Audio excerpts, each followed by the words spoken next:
السلام عليكم ورحمة الله وبركاته. ازيكم يا شباب؟ عاملين ايه؟ عودة حلقات مباراة الزمالك مع ماتشات السوبر. الحمد لله خلصنا من يانيك فريرا. كان آخر فيديو اتكلمنا فيه قلنا على مشاكل اللي كانت بتواجه الزمالك من حيث التشكيل وقراية الماتش والتبديلات اللي بيحط فيها لعيبة في أماكن غير مراكزها، فبينزلوا ما بيأدوش بالشكل المطلوب منهم، وبيبقى السبب ان هو بيحطهم في اماكن غلط. في بركة امل كده مع احمد عبد الرؤوف. مسك ماتشين، ماتش طلائع الجيش وماتش بيراميدز. ماتش طلائع الجيش كان بان ظهر ان هو على الاقل في الشوط التاني قرا الماتش. لعب على فكرة حلوة جدا اللي عملها بأحمد فتوح وبنتايج قدامه، وبدأ يلعب كور طولية من أحمد فتوح لبنتايج في ظهر الباك. لاحظ ان في مساحات فلعب عليها، وكان بنتايج بتشكل خطورة كبيرة جدا من الناحية دي. وبرضو كان بيزيد معاه أحمد فتوح يلعب عرضيات. استغلينا ان عدي الدباغ بيلعب بالهيد، يعني كور رأسية بشكل كويس، والموضوع ده نتج عن ان احنا كسبنا الماتش بشكل كويس. الماتش اللي فات لعب بنفس التركة دي بقى، بدأ بيها الماتش على اساس انه يقفل الجبهة بتاعة الشيبي اللي هو اخطر حاجة في بيراميدز. يعني بيراميدز بالنسبة لي 70% من قوتهم الشيبي مع مايلي، الثنائية اللي بيشكلوها مع بعض، العرضيات مع ألعاب الهوا من مايلي. وده قدر يقفله بشكل كويس جدا ببنتايج وأحمد فتوح. وأحمد فتوح لعب ماتش من أحسن ماتشاته، واضح إنه بدأ يستعيد مستواه عشان بطولة أفريقيا، كأس الأمم الأفريقية، فبدأ يشتغل على نفسه وفي تطور في مستواه بشكل كويس جدا. لو رحنا بقى للماتش القادم، طبعا ماتش القمة نهائي كأس السوبر، الزمالك يلعب ازاي؟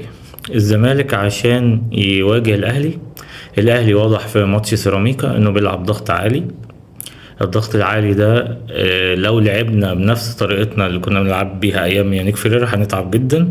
فلازم احمد عبد الرؤوف يلغي فكره اللعب البيلد اب من تحت، لان الضغط العالي ده هيسبب اخطاء كتيره، وهيبدا يضغطوا عليك وياخدوا الكوره من قدام، ويبدا يعمل هجمات عليك بشكل مستمر.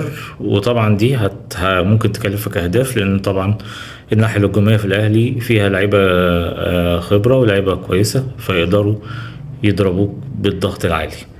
وده حصل فعلا في ماتش الاهلي والزمالك اللي في الدوري، ان هما بعد ما احنا احرزنا الهدف، الزمالك احرز الهدف، بدأ الاهلي يلعب ضغط عالي ويمثل عليك ضغط مستمر لحد ما بدأت الاخطاء تظهر، وتسببت الاخطاء دي في هدفين: ضربة جزاء والكرة اللي بتتلعب في البلوك الايسر بتاعنا اللي احنا اتكلمنا فيها قبل كده.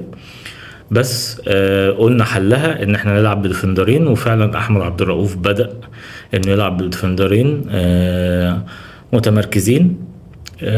فالبلوك اللي كان فيه مشكلة اللي هو حسام عبد المجيد وفتوح او بنتايك وقدامه عبد الله السعيد، بدأ يحلها بانه حط 2 ديفندرات، محمد شحاتة واحمد ربيع، فبدأ يتغلب على المشكلة دي شوية.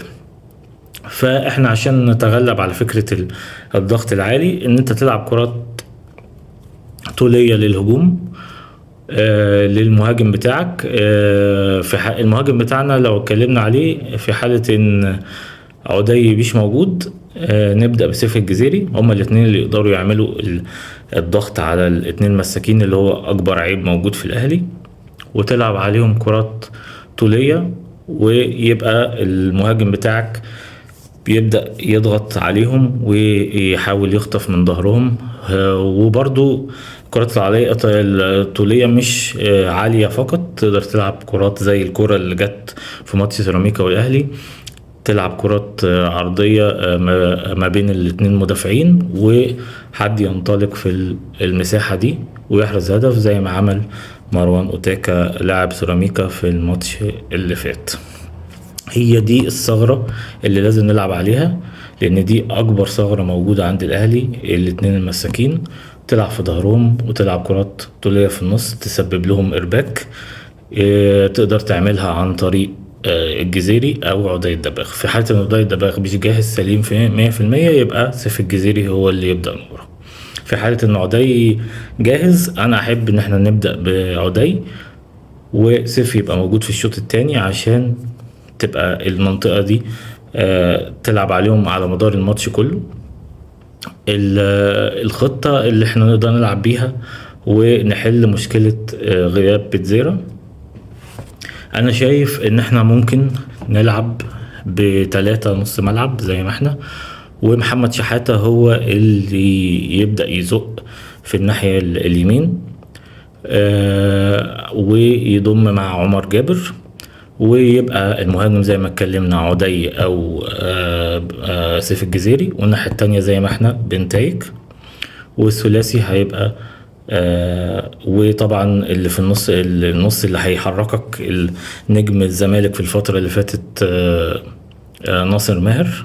هو ده هيبقى محور اللعب، لازم تبدأ تستعين بيه في المنطقة دي، ويبقى وراه عبد الله واحمد ربيع. يبقى انت الثلاثي بتاعك حمدي وعبد الله السعيد واحمد ربيع، وقدامهم ناصر ماهر، والناحية الشمال بنتايك.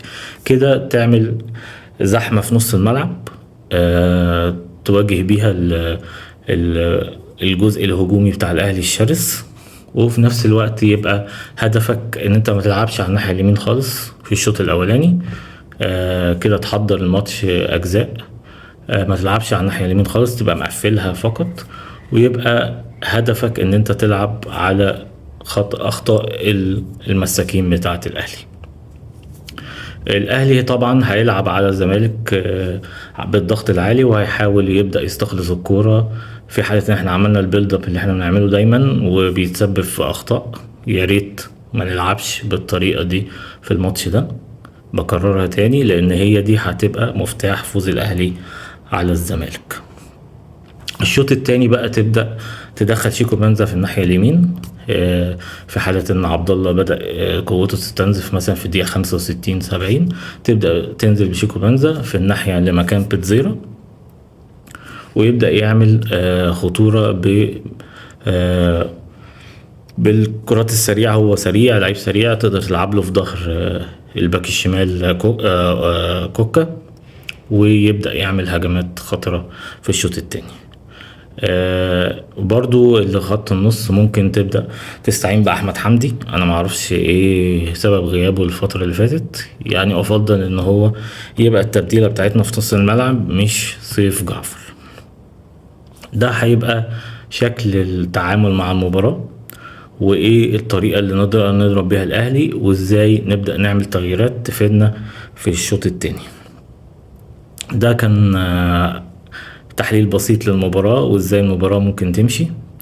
اتمنى الفوز نادي الزمالك ان شاء الله والتتويج بالسوبر. اراكم ان شاء الله بعد الماتش نحلل كيف كانت المباراة، وايه الاخطاء، وايه اللي حصل في الماتش، وان شاء الله تبقى نتيجة كويسة ونحتفل مع بعض. السلام عليكم.